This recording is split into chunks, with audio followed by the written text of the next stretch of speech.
I'm Kevin from RetroActive, and this is called Genesis Sledding.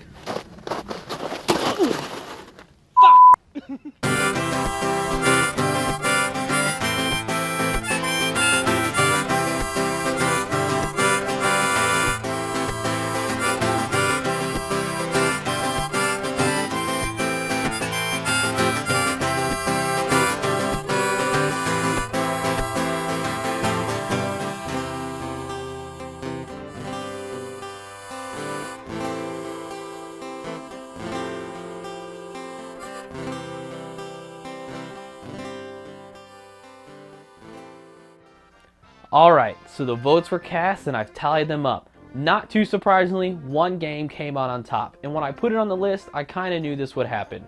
But the winner is Super Mario RPG, so let's dive right on in. I'll try not to be too long-winded about the usual details. There is a good chance anyone watching this has some experience with Super Mario RPG. But for those that don't, it was a game developed by the popular RPG company Square. The game was originally conceived by Miyamoto though, and he led the teams. So the proper minds were involved in making both this a sweet Mario game, as well as a well-crafted RPG. Square of course lended its knowledge of RPG battle sequences, but being a Mario game, it has a lot of action and platforming. All fighting of enemies takes place in a traditional battle sequence, but you are fully able to run around, platform over enemies, and there is exploration of the world too, which is all interesting from the three-quarter perspective. The graphics are pretty spectacular, especially for a 16-bit system. In fact, I would say it looks better than a lot of 32-bit games at the time.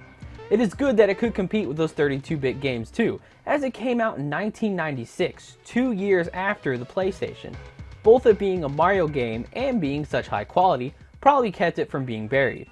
The characters and environments definitely should be considered 3D, and even with the cartoony look of some things, the actual main characters look more realistic than they did in some later games. Mario almost looks like he could be a real person, and Bowser much more intimidating and realistic than he did in Super Mario 64. At least, I feel that way. You may disagree. The 3D environments and the perspective of the game make each area you enter seem very expansive and open. So it is definitely a well-crafted game, there is no question, with this reimagining probably painting the best picture of the Mushroom Kingdom, in my mind, of any game before or after it. The characters and the story really suck you into the game as well. The story starts out just like any Mario game, not counting Super Mario 2, with the princess being kidnapped. On your way to save the princess, your battle with Bowser is interrupted when a massive sword drops through the roof of Bowser's Keep and sends you, the princess, and Bowser to various parts of the Mushroom Kingdom. You stay true to the Mario path at first and try to find the princess, but as you travel, you meet new people and figure out what the giant sword is all about. The short of it, without giving too much away, is the sword is part of a new power trying to take over, and on his way down, shattered what is called the Star Road, sending the 7 stars mentioned in the title to various places, and you need to find them. You'll find out more about the Star Road and who is behind its destruction as you play, and there's a lot to uncover. The story gets pretty deep for a Mario game. The people you meet that join your team have their own stories too, which adds more layers to the story. Your team won't be filled up with who you would expect either. Your first companion is a whiny child named Mallow who claims he's a frog, though it looks nothing like one. You'll also come across Gino, who's a puppet come to life due to the power of the Star Road. And then once you rescue the princess, you'll get her in your party. As a surprise, Bowser actually joins your party too. He really wants his keep back, which isn't surprising. Of course, party members Mallow and Gino have more backstory and things to unravel, but I'll leave you to uncover that. If you didn't guess, there is a reason Mallow doesn't look like a frog, but that is all I'm telling you. Oddly enough, into my sad reaction as a kid, Luigi never joins the party, and in fact is completely absent from the game. Except for this one wish you find on the Star Road. Aww. He was probably left out because really his character strengths and attacks would be really similar, but they could have made it a joint lead position where you could switch them around or something. I just really like Luigi, and it always bugged me that he was left out. Also, there's no Yoshi in your team, which is really weird because he's actually in the game, and you can find him on Yoster Island. I was really excited when I found him, but he won't leave the island and just provides the racing minigame. Well, you can get an item from Yoshi that allows you to call him in battle for a special move, but it's just not the same. So you're probably asking, Kevin, you said they're both fine crafted RPG elements from Square and sweet 8-directional platforming that should be found in any Mario game.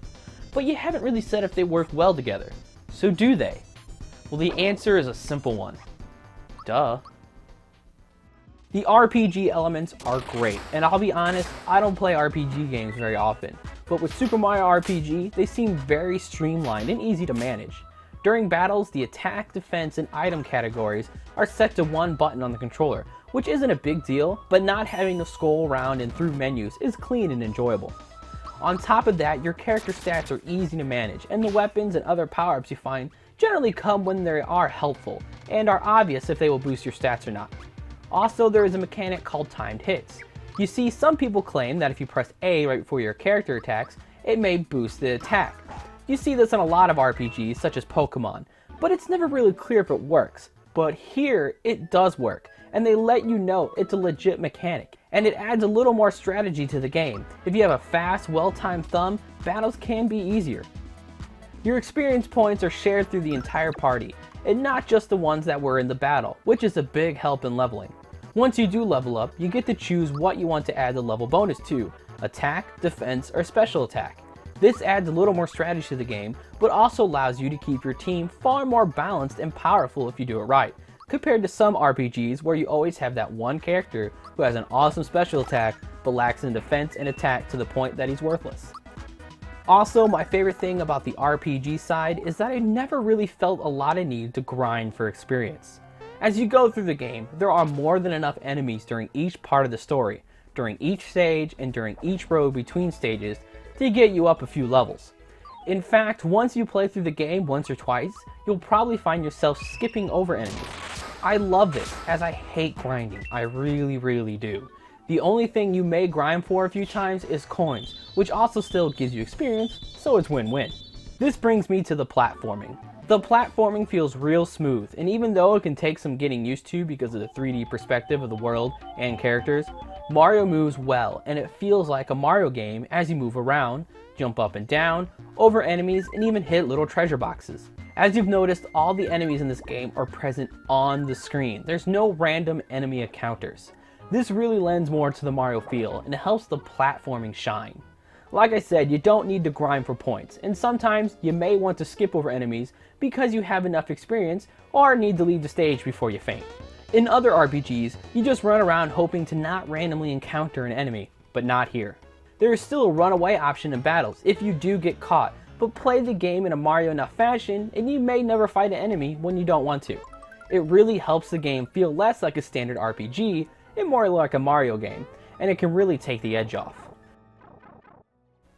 Alright, now for some stuff not about the gameplay, because there's a lot going on with the characters, the story, and there's some hidden stuff to find too while you're out fighting Goombas in Smithy's gang. But there's a lot to talk about, so I can't mention it all, but here's some cool stuff to look out for.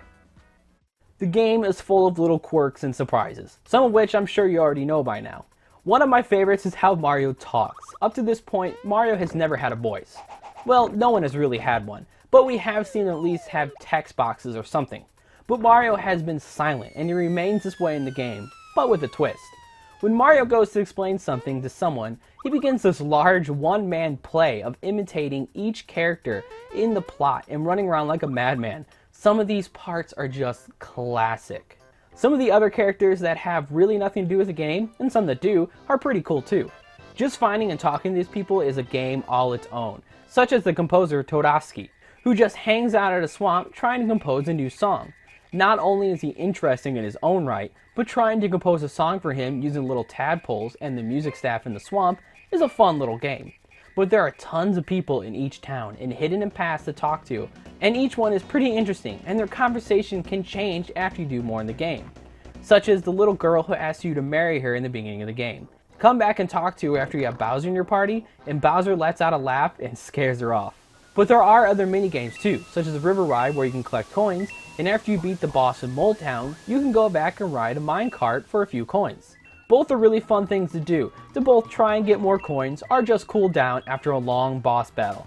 And some of those can be long, stretching into 15 minutes or more, so you'll probably be using these a few times. There are also hidden items and hidden treasure boxes. But even cooler is the hidden town, which is full of reformed monsters. I thought about showing to you, but I'm gonna let you find that on your own. It just seems more fun that way. Oh, and I better mention the 2 hidden characters you can find, even though they have no relevance to the plot or gameplay and are just sleeping in random beds. But I don't want any comments and messages wondering why I didn't mention them. So yes, you can find Link and Samus sleeping in beds in the game. There, even though I bet 90% of you know that, because it's one thing that's talked about from this game all the time. You've heard it from me too. But there are tons more like them, so keep your eyes peeled.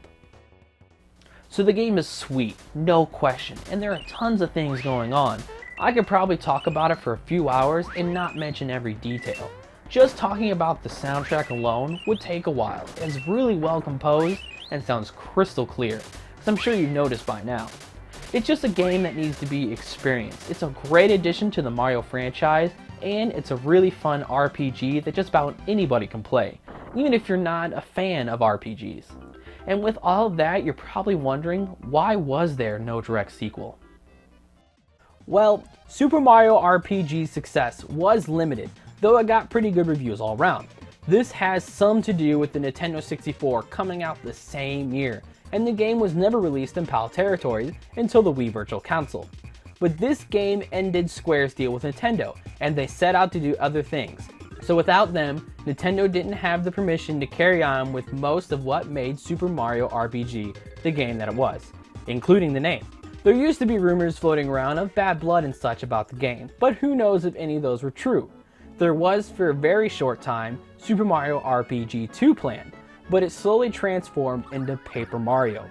When Paper Mario was first introduced, they called it Super Mario RPG 2 actually, but the name was dropped due to copyright issues.